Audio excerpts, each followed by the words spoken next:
waxaa loogu yeeraa amiirka hooska. Gumaystaha waxaa cabsi ugu filan kaliya in magaciisa la xuso. Wuxuu uga halis badan yahay Shahiid Yaxya Sinwaar. Waa maxbuus ay ku xukuntay kumanaan sano oo xabsi ah, ayna diiday in ay sii deyso qiimo walbo ha ugu kacdee. Safarkan waxaan wax badan uga ogaan doonaa shakhsiyadda Cabdulaahi Barquuti oo ah shakhsiga waqti xaadirkan ugu saameynta badan Falastiiniyiinta. Magacaygu waa Bashiir Cadow. Ku soo dhawaada warbixintan xiisaha leh. xilligu waa bartamihii sagaashimeeyadii, bartamaha dhulka kaymaha Kuuriya. waxaa dhex taagan Cabdulaahi Barquuti oo markaas ahaa nin dhallinyaro ah, waana xilli habeen mugdi ah. jirkiisa caatada ah waxaa ku dhacayay qabow baraf watay. qabowgu wuxuu u muuqday mid tijaabinayay ilaa inta uu gaarsiisan yahay adkaysiga jirkiisa. ma jirin cid ku fikiraysay in Cabdulaahi Barquuti oo markaas ku sugnaa kaymaha dhaca duleedka Siyool uu halkaas ku tijaabin doono bamkii ugu horreeyey ee uu gacmihiisa ku farsameeyey isagoo ka fog indhaha dadka. ma jirin cid ku fikiraysay in uu calaamad u noqon doono halganka Falastiiniyiinta. cidna isma leheen kaymahaas cidlada ah mugdiga ah ayuu xilli habeen ah tababar ku samayn doonaa si uu naftiisa ugu diyaariyo halgan dheer. Cabdulaahi Barquuti markii uu dhashayba waxaa ka muuqday sifooyinka geesinimada iyo hogaaminta. yaraantiisii ayuu naftiisa ku soo barbaariyey in uu mugdiga ka dhigto saaxiib, waana sababta ka dhigtay nin adag, go'aan leh, aanan cabsan, ka baqan geerida iyo in la xiro. kaymaha cidlada ah ee dhaca duleedka caasimadda koonfurta Kuuriya ee Siyool, Barquuti waxa uu ku qorsheeyey shay bedeli doona taariikhda iyo wejiga iska caabinta Falastiiniyiinta. Cabdulaahi Barquuti wuxuu dhashay sanadkii 1972. wuxuu ku dhashay Kuwait, laakiin in uu asal ahaan ka soo jeedo Falastiin ayaa mar walba maskaxdiisa ku sawirneed, gaar ahaan in qoyskiisa ay ka soo jeedeen magaalada Ramallah. si la mid ah carruurta asaagiisa ah, Cabdulaahi Barquuti nasiib uma yeelan in uu ku raaxaysto carruurnimadiisii. mar walba waxaa maskaxdiisa ku sawirnaa sida ay ciidamada gumaystaha Israa'iil u xasuuqeen wiilasha ay ilmo adeerada ahaayeen, iyo sawirada muujinayay sida foosha xun ee xabsiyada gumaystaha loogu ciqaabo walaalihiisa reer Falastiin. xasuusahaas xanuunka leh ayaa mar walba gubayay qalbigiisa, taasoo ruuxdiisa ka dhigi doonta dagaalyahan go'aan leh, aanan ka baqan geerida. xasuusahaas uu ku soo barbaaray ayaana ku qasbi doona in isagoo yar uu bilaabo in uu naftiisa u diyaariyo, u tababaro halgan dheer.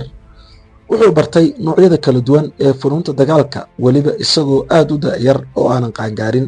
markii uu yaraa wuxuu aad xoogga u saari jiray sidii u baran lahaa farsamooyinka gacanta sida cilad bixinta baabuurta, kombiyuutarada, taleefannada, iyo sidoo kale wuxuu bartay makaanika iyo sida loo hagaajiyo gawaarida.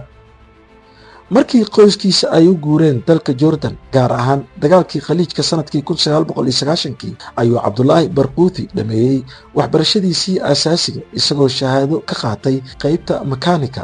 intaas kadib wuxuu u safray Kuuriyada Koonfureed si uu halkaas ugu soo qaato waxbarashadiisa heerka jaamacadeed. markii uu gaaray caasimadda Siyool wuxuu u muuqday qof aan doon wadan oo badweynta isku tuuray. wuxuu qaatay go'aan adag. wuxuu tuuray baasaboorkiisii si uusan dib ugu laaban go'aankiisa. wuxuu waalidkiisa u diray hal fariin oo u dhignayd sida: dib uma soo laaban doono ilaa aan ka soo xaqiijiyo riyadeyda. xilligaas Barquuti qofna kama aqoon Siyool, kuma lahayn saaxiibo iyo ehel. keliya waxaa dhaqaajinayay sidii uu mar uun dadkiisa iyo dalkiisa Falastiin ugu xoreyn lahaa gumaystaha Israa'iil. markii uu Siyool gaaray wuxuu ka shaqo bilaabay warshad samaysa alwaaxa, laakiin maadaama hadafkiisa ugu weynaa uu ahaa sidii uu ku baran lahaa farsamada gacanta, gaar ahaan dhinacyada makaanika iyo tiknoolajiyadda, wuxuu ka shaqo bilaabay warshadda farsamada gacanta, gaar ahaan kuwa sameeya gawaarida. kadibna wuxuu u wareegay dhinaca isgaarsiinta. ma aaminaysaa in Cabdulaahi Barquuti uu xilligaas jabsaday isgaarsiinta Kuuriyada Koonfureed, si shakhsiyan ahna uu u samaystay khad taleefan, halkaasoo muddo 6 sannadood ah uu kala xiriirayay ehelkiisa oo ku noolaa Falastiin. ugu dambeyntii Cabdulaahi Barquuti wuxuu soo istaagay isgoyskii uu doonayay. wuxuu galay machad lagu barto culumta tiknoolajiyadda. bilowgii wuxuu aad xoog u saaray barashada cyber security-ga, gaar ahaan sida loogu dhaco xogaha khaaska ah ee laamaha ammaanka iyo warshadaha soo saara hubka, ilaa markii uu helay lacag uu ku maareeyo noloshiisa, qoyskiisana uu ku kaalmeeyo. barquuthi waxa u suurta gashay in uu u dhaco xogaha dhowr xarumood oo military. ujeedkiisu wuxuu ahaa sidii uu u heli lahaa xogo xasaasi ah, gaar ahaan arrimaha la xiriira sida loo sameeyo waxyaabaha qarxa iyo miinooyinka, laga bilaabo sida la isugu xidho waxyaabaha laga sameeyo ilaa laga gaaro sida loo isticmaalo. barquuthi wuxuu soo urursaday dhammaan xogihii u baahnaa, wuxuu soo iibsaday dhammaan qalabkii iyo maadooyinkii uu ka samayn lahaa, wuxuuna guda galay sidii uu gacantiisa ugu samayn lahaa bamkii ugu horreeyey. waana uu ku guulaystay. meesha uu u doortay inuu ku tijaabiyo waxay ahayd keymaha ku yaala duleedka caasimadda siyool si uu uga fogaado indhaha dadka. waxa keliya ee uu maanka ku hayay waxay ahayd in falastiin ay sugayso isaga. hawsha uu keligiis ka hayay keymaha kuuriya keliya ay bilow u ahayd howlgalkiisa weyn. waxaana mar uu ka hadlay arrintaas uu yidhi, ma jirin hadaf aan lahaa oo aan ka ahayn in aan la dagaalamo gumaystaha. jumladdan ayaan ugu caansanayd buug oo qori doono sannado kadib. dhacdooyinkaas degdega isku beddelayay, cabdulaahi barquuthi waxa uu u degdegay inuu guursado. wuxuu guursaday haweenay kuuriyaan ahayd oo lagu magacaabo miisiin. wuxuu aad u bartay luqadda kuuriya ilaa uu ka noqday tarjumaan ka howlgala safaaradda yeman ee siyool. intaas kadibna wuxuu bartay luqadaha ingiriiska iyo cibraaniga. kadib 5 sano oo uu ku sugnaa caasimadda kuuriyada koonfureed ee siyool, wuxuu u laabtay jordan. waxaa la socotay xaaskiisa, balse kuma aysan qancin nolosha jordan. isagana nin hadaf leh ayuu ahaa. islamarkiiba wuxuu go'aansaday in uu iska furo maadaama aysan ku qanacsaneen in ay kula noolaato nolosha adag ee uu doortay. intaas kadib wuxuu guursaday haweenay ay isku jinsi isku dal yihiin, waana xaaska u dhaxda ilaa iyo waqti xaadarkan. waxaa lagu magacaabaa samar. waa haweenayda u dhashay 3diisa carruurta ee kala ah usaama, safa iyo talaa. dhammaantood waxay dib ugu laabteen halkii ay ka soo jeedeen asal ahaan ee falastiin. waana halkaas meesha ay ka bilaabatay sheekada cabdulaahi barquuthi. sheekada hadda ayay bilow tahay. markii uu cagta soo dhigay dhulkii dhaxalka awowayaashiisa, wuxuu indhihiisa ku arkay xadgudubyada ciidamada gumaystaha ay kula kacayeen shacabkiisa. wuxuu indhihiisa ku arkay dilka, barakicinta iyo sida aan kala sooca lahayn ee carruur, dumar, waayeel iyo shacabkiisa ay xabsiyada ugu bahdilaan. sida loo soo dhoweeyey barquuthi waxay ahayd, ku soo dhowow falastiintii aad ka dhalatay, ku soo dhowow dhiigga shuhadada oo meel walba ka carfaya. xilli uu ku sugnaa masjidka barakaysan ee al aqsa, waxaa dhegihiisa soo gaaray dadka oo ka hadlaya yaxya cayaash, injineerkii alqasaam u samayn jiray waxyaabaha qarxa ee ay israa'iil dishay sannadkii 1996. yaxya cayaash wuxuu ahaa maskaxda ka dambaysay howlgallada ismiidaaminta ee daanta galbeed. waxay u muuqatay in taariikhdu ay geesiba geesi kale ku beddeshay. cayaash wuxuu ahaa ninka uu ku daydo, jidkana u sii jaaxay cabdulaahi barquuthi. deegaanka baytrima ee magaalada ramallah oo ay qoyskiisa degnaayeen ayuu degay barquuthi. wuxuu watay qalabkii uu ka samayn lahaa waxyaabaha qarxa oo uu kala yimid jordan. intaas kadibna wuxuu shaqo ka helay shirkad dhinaca kombiyuutarada ah oo qudus ka howlgeli jirtay xilligaas. sannadkii 1991 wakhtiga ayaa u saamaxay in uu la kulmo in adeerkiis bilaal barquuthi, kaasoo xubin firfircoon ka ahaa xarakada xamaas. wuxuu ka taageeray samaynta miinooyinka. kulanka ilmo adeerada waxay suurtageliyeen inay sameeyaan miinadii ugu horreysay ee lagu farsameeyey gudaha marinka Gaza. sheekada la yaabka leh waxay ahayd in cabdulaahi barquuthi uu miinadaas uu ka farsameeyey xabad baradho ahayd. markii la tijaabiyeyna waxay muujisay tayo aad u sarreysa. intaas wixii ka dambeeyey, cabdulaahi barquuthi wuxuu ka mid noqday madaxda ugu sarreysa ururka xamaas. laakiin taas waxba kama bedelin howshiisii samaynta miinooyinka iyo qarxiyada. wuxuuna aad ugu dadaali jiray inuu qariyo shakhsiyaddiisa iyo xogtiisa. inta badan wuxuu joogi jiray macmalkiisa yar ee uu ku farsamayn jiray qaraxyada. dharbaaxadii koowaad uu ku dhuftay cadowga waxay noqotay mid gelgeshay israa'iil oo dhan. isaga iyo walaalkiis ay ilmo adeerada ahaayeen bilaal waxay qorsheeyeen howlgal aan caadi ahayn, kaasoo laga fulin doono mid ka mid ah degsiimooyinka qudus ee xoogga lagu dejiyey yuhuudda. howlgalkaas waxay ugu magac dareen howlgalkii maqaayadda sibaro. howlgalkaas wuxuu bilow wanaagsan u noqday halganka gobonimodoonka qadiyadda falastiiniyiinta. sidoo kale 9 Agoosto sannadkii 2001, maalmihii uu bilaabanayay kacdoonka al aqsa, mujaahid cisudiin suhayl al misri oo xirnaa suunka qarxa oo uu soo farsameeyey cabdulaahi barquuthi ayaa isku qarxiyey mid ka mid ah degsiimooyinka xoogga lagu dejiyey yuhuudda. waxaana suunka qaraxa gaarsiiyey una fududaysay saxafiyad lagu magacaabo ahlaam al-tamimi, taasoo iyadana maxkamadaha gumaystaha ay ku xukumi doonaan 16 mar oo xabsi daa'in ah. balse waxay nasiib u yeelatay maxaabiistii lagu sii daayey heshiiskii askariga Jalcaad Shariid ee Israa'iil looga bedeshay maxaabiis ka badan 1500 oo maxbuus sanadkii 2011. howlgalkaas wuxuu ahaa mid dhabarka ka jibiyey gumaystaha Israa'iil, dhinaca kalena muujiyey awoodda muqaawamada ay u leeyihiin in ay qaadaan howlgallo iyo weeraro tayo leh si fiican loo soo diyaariyey. camaliyadaas uu fuliyey Ciisudiin Suhayl al-Misri waxaa ku naf waayey 19 Israa'iiliyiin ah, tobanaan kalena waa ay ku dhaawacmeen. Cabdulaahi Barquuti ma joojin diyaarinta qaraxyada iyo howlgallada ka dhanka ahaa cadowga. markan wuxuu diyaariyey howlgal loogu arguday shahiid Sheekh Saalax Shaxaada, kaasoo ka tirsanaa saraakiisha sarsare ee garabka Al-Qassam ayna dileen ciidamada Israa'iil 22 Juulaay sanadkii 2002. jawaabta Al-Qassam sooma daahin. maalinkii xigay 23 Juulaay, Maxamed Isxaaq Cuuda oo ka mid ahaa dagaalyahanada ururka ayaa miino uu soo farsameeyey Cabdulaahi Barquuti wuxuu ku qarxiyey mid ka mid ah jaamacadaha gumaystaha. aktif garaynta miinadaasna waxaa lagu xiray taleefanka gacanta ama mobile. markii la gaaray saacadda loo qorsheeyey in la qarxiyo, waxaa taleefankii wacay Isxaaq Cuuda, kadibna waxaa xigay qarax aad u weyn oo gelgelay jaamacadda oo dhan. sidoo kale qaraxaas ayaa gelgelay guud ahaan magaalooyinka ay Israa'iil xoogga ku haysato. weerarkaas waxaa ku naf waayey 9 Israa'iiliyiin ah, waxaana ku dhaawacmay in ka badan 100 kale. maskaxda iyo caqliga ka dambeeyey dhammaan howlgalladaas lagu halaagay gumaystaha wuxuu ahaa amiirka hooska ama Cabdulaahi Barquuti, kaasoo u muuqday sida inuu yahay ruuxan oo kale. maxaa yeelay dhammaan laamaha sirdoonka gumaystaha sida Muusaad, Shabaag iyo Amaan waxay ka quusteen in ay wax xog ah ka helaan ama ay aqoonsadaan shakhsiga uu yahay.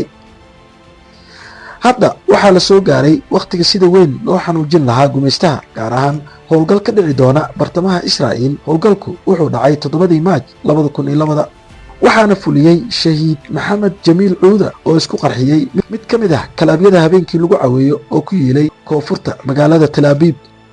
waxaa ku dhintay 35 Israa'iiliyiin ah, in ka badan 300 oo kalena waa ay ku dhaawacmeen. sidoo kale waxaa dumay oo dhulka galay dhismooyinkii deriska la ahaa kalaabka. maalinkaas Israa'iiliyiintu waxay dhadhamiyeen xanuunka ay leedahay geerida, taasoo ka dhalatay ficiladooda foosha xun iyo gaboodfallada ay kula kacaan shacabka dulman ee Falastiin. halaaga iyo jabka gaaray maalinkaas waxaa soo diyaariyey iskuna dubariday Cabdulaahi Barquuti oo aan wax xog ah laga helin shakhsiga uu yahay iyo halka uu ku sugan yahay. wixii markaas ka dambeeyey, Cabdulaahi Barquuti wuxuu kaalinta koowaad ka soo galay shakhsiyaadka ay aadka u doondoonayeen sirdoonka gumaystaha. dhuumashada iyo aagbedelashada ayaa noqon doonta qayb ka mid ah nolosha Barquuti. inkastoo laamaha sirdoonka gumaystaha ay haysteen isgaarsiin, tiknoolajiyad iyo qalab basaas oo aad u horumarsan, haddana uma suurtagelin in ay soo qabtaan ama soo helaan xogta Cabdulaahi Barquuti. waxay marar badan isku dayeen in ay daba galaan taleefankiisa, gaar ahaan marka uu la hadlayo qoyskiisa. laakiin Barquuti oo dareensanaa in taleefankiisa gacanta ay basaasayaan sirdoonka gumaystaha ayaa bilaabay in uu isla iyagii uu ku ciyaaro oo uu marin habaabiyo. habeen ka mid ah habeenada, sirdoonka Muusaad oo dabagal xoogan ku hayay dhaqdhaqaaqa taleefankiisa ayaa waxaa soo gaartay calaamad muujinaysa in uu shitay taleefankiisa gacanta. isla markaasna waxay ku bilaabeen in ay dabagal ku sameeyaan halka uu joogay. waxayna ogaadeen in uu ku dhex sugan yahay gaari dhexdiisa. isla markiiba waxay kiciyeen mid ka mid ah diyaaradooda dagaalka. waxay dul tagtay gaariga, hal gantaal ayayna ku dhufatay. balse markii ay baareen waxay ogaadeen in gaariga aysan qofna saarneen oo uu faaruq ahaa. Cabdulaahi Barquuti wuxuu sidaas u sameeyey waxay ahayd in uu ogaado ilaa iyo heer inta ay gaarsiisan tahay awoodda sirdoonka gumaystaha.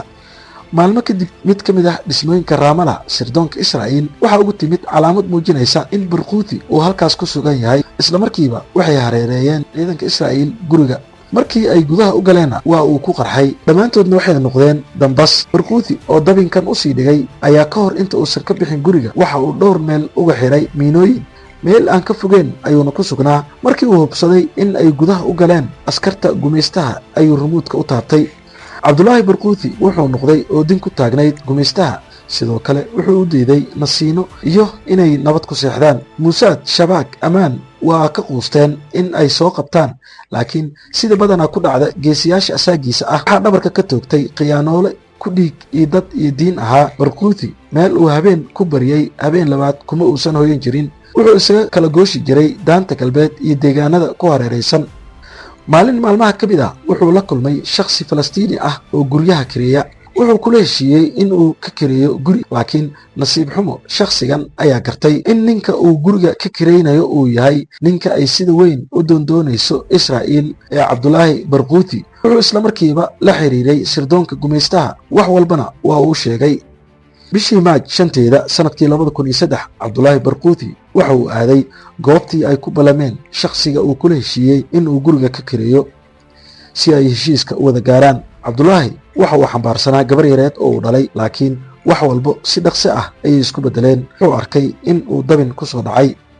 waxaa isla markiiba dhankiisa soo aaday oo ku soo booday laba ka mid ah eeyihii ay wateen ciidamada Israa'iil. si degdeg ah ayuu gabadhiisii yareed ugu xiray gaariga, kadibna wuxuu bilaabay in uu si geesinimo leh labada eey oo aad u waaweynaa una tababarnaa isaga difaaco. intii uu eeyaha la dagaalamayay waxaa soo hareereeyey ciidamada Israa'iil. waxay ku qabteen qoryihii ay wateen, waxayna ku tuureen dhulka, kadibna garbaduub ay u xireen wayna kaxaysteen. muddo 3 bilood ah ayay baaritaan iyo waraysi ku wadeen. muddadaasna waxay marsiiyeen ciqaab tii ugu darnayd. waxaa lagu xukumay 67 mar oo xabsi daa'im ah una dhiganta 5200 oo sano. waxaa lagu tilmaamay xukunkii ugu dheeraa abid ee maxbuus lagu xukumo taariikhda. muddo 10 sano ah ayuu keligiis ku xirnaa qol gaar ah. wuxuu gumaystaha saaray nooc walba oo cadaadis ah si nafsi ahaan loo dilo, balse uma shaqaynin. wuxuuna ka sii qaaday adeeg iyo iimaan. intaas kadib Cabdulaahi Barquuti wuxuu bilaabay in uu raashinka ka soomo, taasoo keentay in markii dambe laga soo bedelo qolkii uu keligiis ku xirnaa. waxaa loo soo wareejiyey xabsi kale oo ay ku xirnaayeen maxaabiis kaloo Falastiiniyiin ah. 20kii sano uu xirnaa looma ogolaan qoyskiisa in uu la hadlo ama ay soo booqdaan, marka laga reebo 6 mar oo keliya oo loo ogolaaday. heshiiskii 2011 ee askariga Jalcaad Shaliid Israa'iil looga bedelay 500 oo maxbuus. Israa'iil waxay si adag uga hortimid in uu qayb ka noqdo Cabdulaahi Barquuti. dhacdada kale ee waalida ku sii raday gumaystaha waxay ahayd markii uu Cabdulaahi Barquuti xabsiga dhexdiisa uu taleefan ka soo wacay mid ka mid ah idaacadaha Israa'iil. wuxuu la hadlayay muddo 4 daqiiqo ah. laanta sirdoonka shabaag ayay talaabadan aad u saamaysay, waxaana isla markiiba ay waceen maamulkii xabsiga iyagoo weydiiyey sida ay Barquuti ugu suurta gashay in uu taleefan ka soo dhex waco xabsiga dhexdiisa. intaas kadibna waxaa loo wareejiyey xabsi keligiis ah, balse mar kale ayuu bilaabay in uu raashinka ka soomo. inkastoo la marsiiyey ciqaab jireed oo aad u daran, wuxuu ku adkaystay in uu ka sii soomanaado raashinka. maadaama uu ahaa shakhsi go'aan iyo casiimo leh, wuxuu mar walba u sheegi jiray in uu ku kalsoon yahay in uu ka bixi doono xabsiga isagoo guulaystay.